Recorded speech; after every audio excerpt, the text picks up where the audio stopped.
Velkommen til.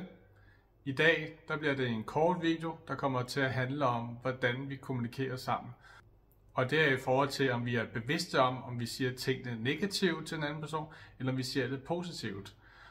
Og jeg vil gerne give et lille hurtigt eksempel på, hvordan det kunne lyde, og så man kan se forskellen. Og selvfølgelig er der mange andre ting i forhold til, hvis man taler negativt til hinanden, så går man normalt også ind i forsvarsmode, og hvis man eventuelt bliver talt til mere positivt, så er man også mere motiveret til at gøre det, den anden siger.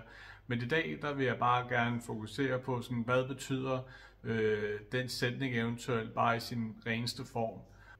Og det kunne være, at den ene siger, at jeg hader, når du ikke fortæller mig, hvordan din dag har været, kontra jeg elsker, når du fortæller mig, hvordan din dag har været.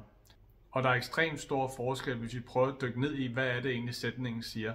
Og hvis vi starter med det negative, hvor man siger, at jeg hader, at du ikke fortæller mig, hvordan din dag har været, så betyder det så eventuelt, at den dag, så, hvor ens partner så glemmer eventuelt at sige, hvordan den dag har været, så betyder det jo egentlig, at ens kæreste, ens partner hader en den dag, fordi man har glemt det eventuelt.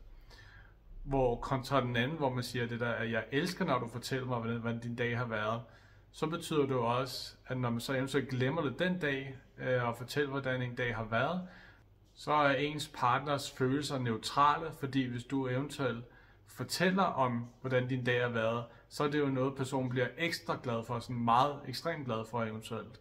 Så betyder det jo bare, at de ikke blev ekstremt glade den dag, det betyder bare, at de er bare neutrale i deres følelser. I stedet for en anden, hvor de rent faktisk hader dig den dag, hvor du glemmer at sige det. Så er det også meget mere stress på den dag, hvor man skal man altid huske på, sådan, okay, jeg skal virkelig huske på at sige det hver dag, for så hader min kæreste mig. Og det lyder jo heller ikke særlig rart, hvis man skal huske på, sådan, når jeg skal huske at gøre lige her ting, ellers så hader min kæreste mig. Er det noget, som du eventuelt er bevidst om, at det er eventuelt noget, du gør, eller er det eventuelt noget, du kender måske, at din partner gør?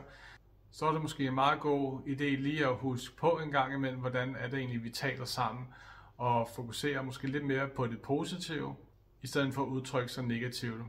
Og jeg lover, at hvis du fokuserer på det positive, når du kommunikerer med din partner der, så får du også selv meget mere ud af det. Du kommer nok til at få mange af dine behov opfyldt, fordi det motiverer den anden til at eventuelt at gøre det mere, end hvis man får en negativ situation i hovedet.